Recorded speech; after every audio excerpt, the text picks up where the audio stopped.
welcome back, listeners, to the BizBlend podcast, the show where business meets human brilliance. Now, today's episode is all about a trait that might just be the most underrated asset for leaders in the age of AI. Guess what? Emotional intelligence. How do we connect in a world that feels increasingly disconnected? How do leaders read the emotional undercurrent of their teams or customers when Zoom boxes and chatbot scripts dominate? To unpack this, I am joined by someone who brings a fascinating blend of performance psychology and real world leadership business. Meet Dr. Albert Bramante. Let me share a bit about Albert with all of you.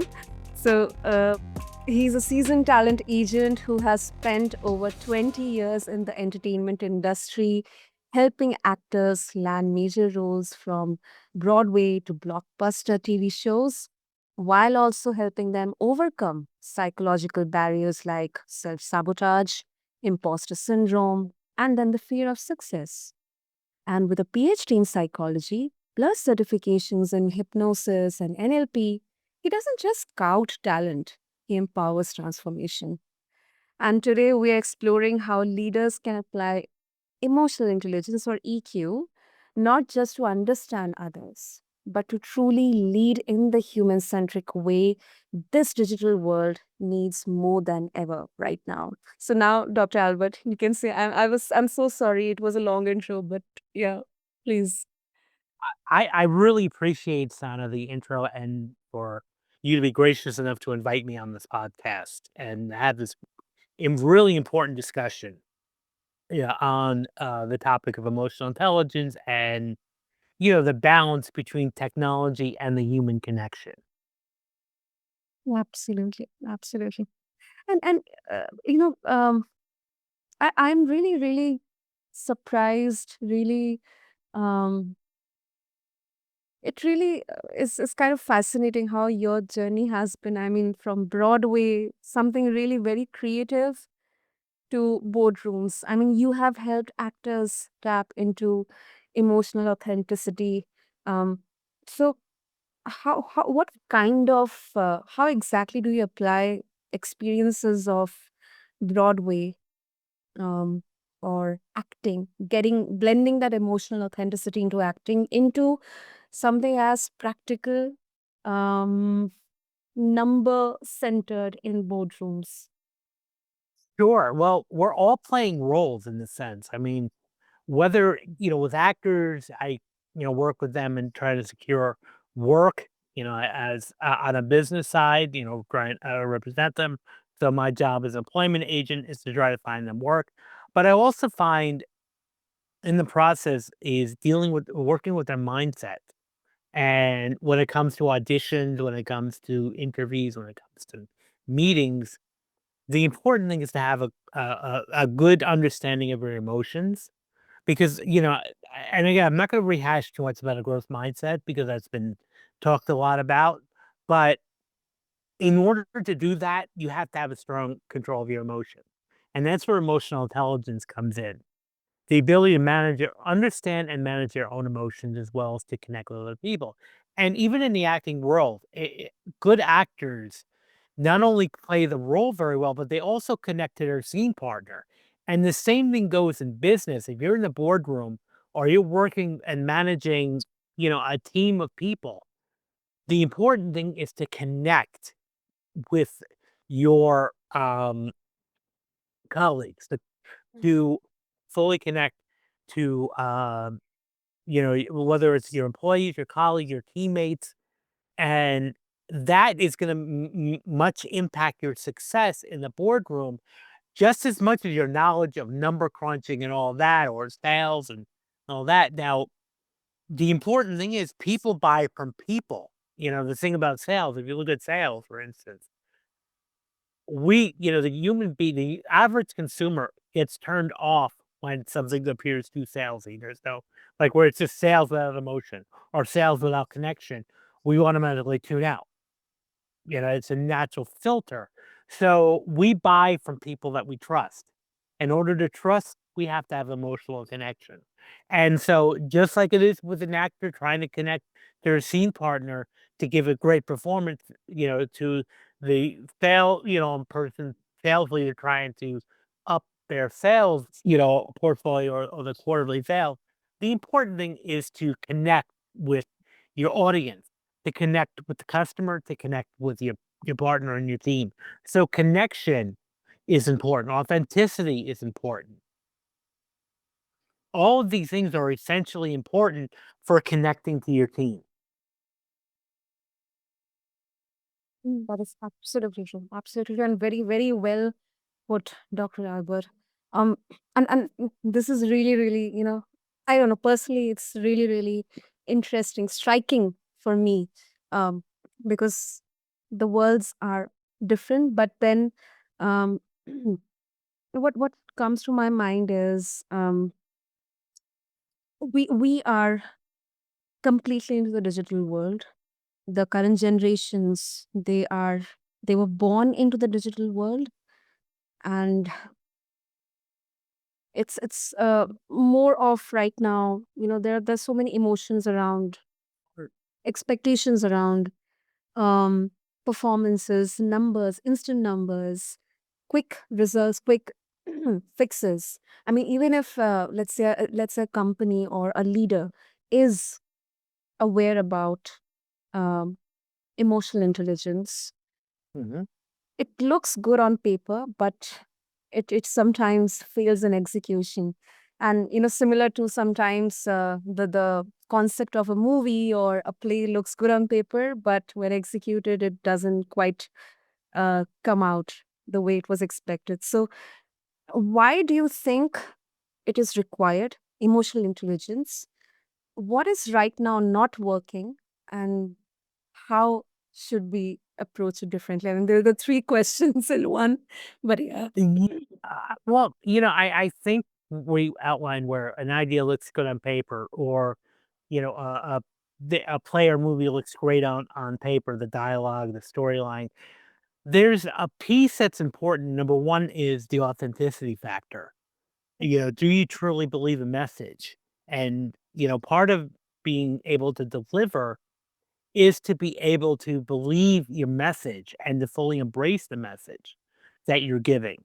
So, like, if you're in a company, working in a company, you have to believe in the product, and fully, you know, with all your being able to do that. Not only is belief important, but also being emotionally there and emotionally present. Because if I'm presenting, or if I'm doing anything, performing or doing anything else, and let's say I'm so wrapped up in something that happened to me last week, or a fight I got in with my family member or spouse, Mhm. what's going to wind up happening is that's going to take away from the performance, or the execution of that idea, and it's Mhm. going to come off, it's going to flop in a sense. And that's why, if there's no real true connection between, the actors and the writers and the script, or the company in the boardroom, if there's no connection to the product or to each other, it's going to flop, and therefore it's going to come off as inauthentic. And right away, the audience is just going to say, "I don't want to hear this," or the board of directors, or whatever you're presenting, whoever you're presenting to, is going to say something's not adding up here, something is not right. I don't feel comfortable with this, because you're not fully embracing whatever it is you're doing.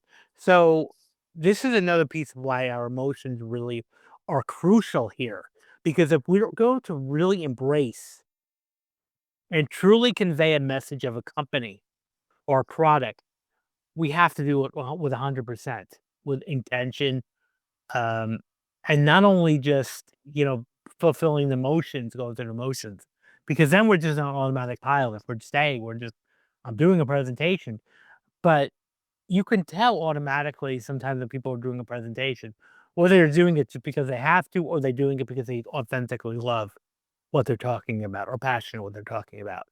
And so I think that's is what really separates from what works well, Mhm. uh, both in all aspects, or on the other hand, of what what seems well on paper, but fails or flops in the execution of it. Hmm. Makes sense, Dr. Albert.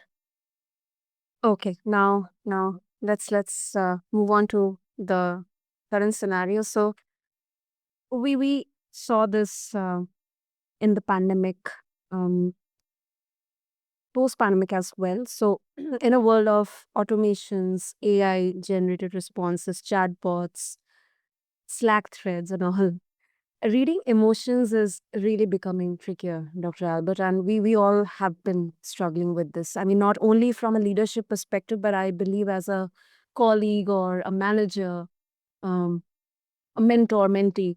What techniques do you recommend for leaders specifically to decode emotional cues in a digital first environment? Well, this is definitely very tricky because Mhm. when we're in a digital environment, we can censor what we want to say, because there's that planning of it. And while AI is automation is great, it lacks the emotion. Mhm. And so that's why very often the most savvy people can determine if, like, you're sending a document, whether it was written by AI or by a human being, because you can tell by if there's no personality player here, it's an AI generated document. So what I often say is, as challenging as it is, we need to get in person somehow, whether that is a hybrid model, and because I kind of think the pandemic definitely changed things. I don't think we're gonna ever go back to where it was prior to that. You know, I but I still think we need to do, whether it's a hybrid arrangement where companies will have maybe one day a week or 1 or 2 times a month, like mandatory in person, Mhm. uh, where you connect. And then if you can't make it in person, video conferencing, so you're seeing everybody's face. Mhm. Uh, and then requiring, when you are video conferencing, everyone to turn their camera on. So that is that connection. Because otherwise, again, it becomes inauthentic. And one of the things that they really didn't talk about during the pandemic, I mean, obviously the world shut down because of safety, and that was well understood. But there was also a lot of people, there was a secondary pandemic of mental health capacity. A lot of people were having such a hard time being disconnected. The depression rate, skyrocketing. Substance abuse skyrocketed. Alcoholism skyrocketed because of the isolation. To human beings, our DNA has never changed. Even though how much automation comes in, our DNA will never change, and that our DNA requires us to be socially active, meaning connections, authentic, human connections, and something that AI will not, I don't think will ever be able to provide to you. And so I think that when we, talked before, there's that balance between, relying on AI too much Mm. to the point where, you're lacking, you're preferring that over human contact. That may be a problem or problematic. However, at the same time, not adopting or, like, being totally anti AI is also going to be a problem too. Mhm. Because it's just like it's the I would say the AI is like the internet of like the 2020, of the 21st century. I Mhm. remember, again, I'm dating myself here, but I'm from the generation where I remember the internet being introduced. And Wow. I remember people being resisting the internet. I don't Mhm. want to do it. Now, if you can't really be a productive human being without the internet. And I think the same thing's gonna happen with AI. Absolutely, absolutely. And history always teaches us so many lessons to be prepared for the future. So you really kind of hit home by mentioning that although for some it will be like quickly embracing, for some it will be slowly and gradually embracing, but it's more about the intention being us um, using AI, not AI using us. So Yes. with that, Dr. Albert, before we started this show, we kind of were discussing that uh, how AI will not replace us, but someone who knows, not knows, but uh, who knows how to use it, they will replace. But it's not about, it's kind of a balance that we have to create, not overusing AI, but then not using AI at all. So, what's your perspective on that?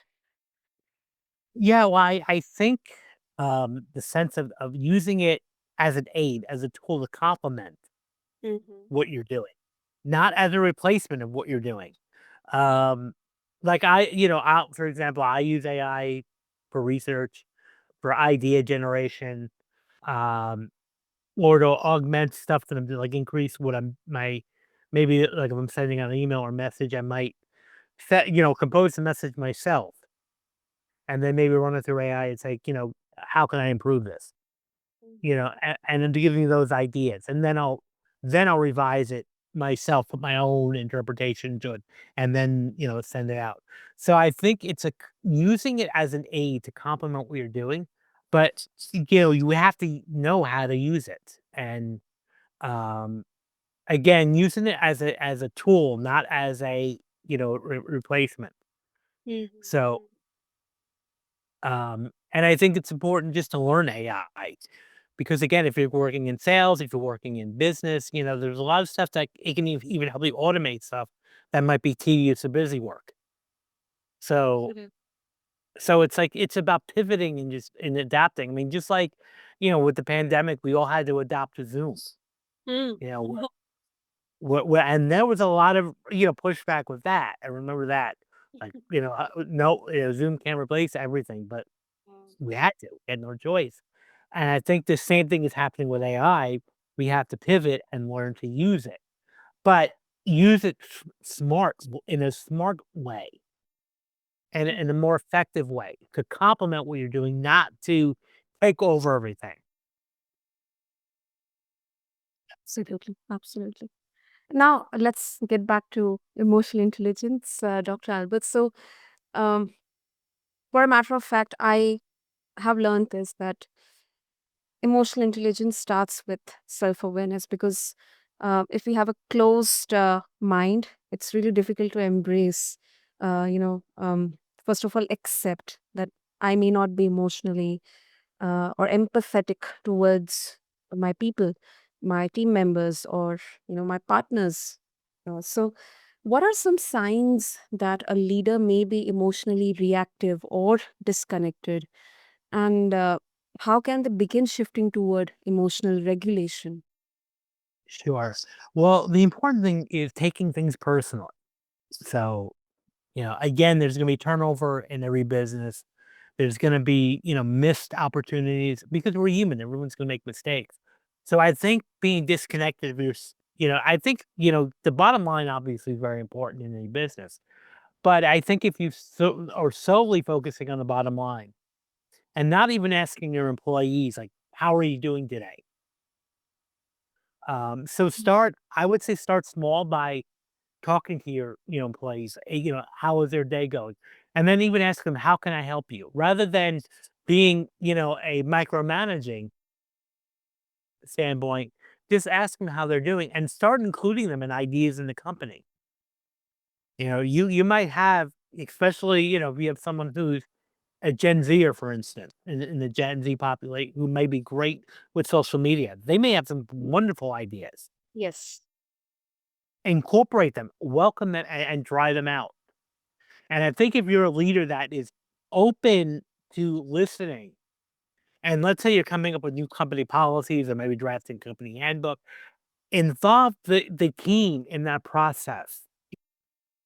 Ask them for their input, a Mm. suggestion box, or A private schedule, private one-on-one meetings, once a month or once every 2 months, with the intention of not necessarily micromanaging, but just, "Hey, how are you doing?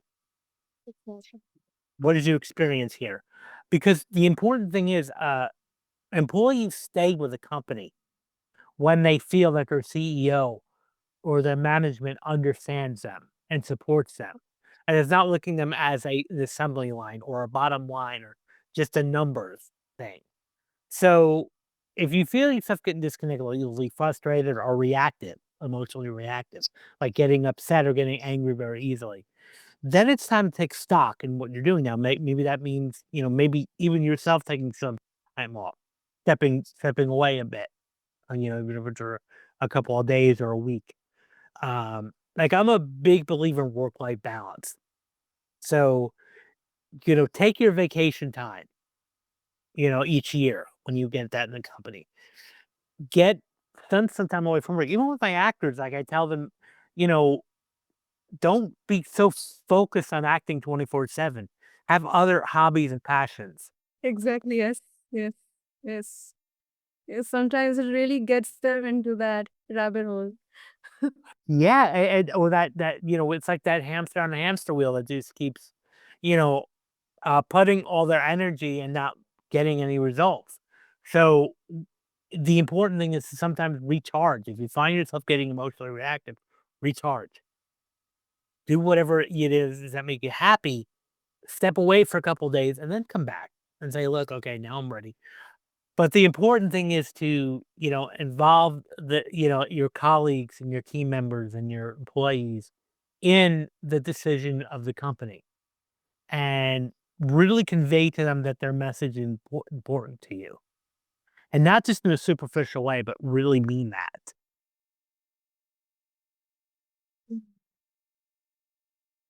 Lovely. Only Dr. Albert. This was really, really useful, personally for me as well. Um, okay, now a bit of a different. Let's take look at this from a different perspective. So Mhm.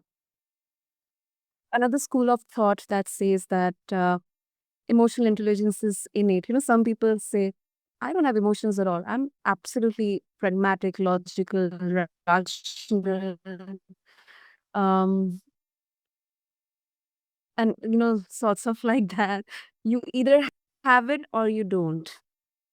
So but given your background in psychology, Dr. Albert, I imagine you would argue it can be developed. I'm just assuming. So what tools or mindsets they help leaders grow this capacity over time, if it is possible? Sure.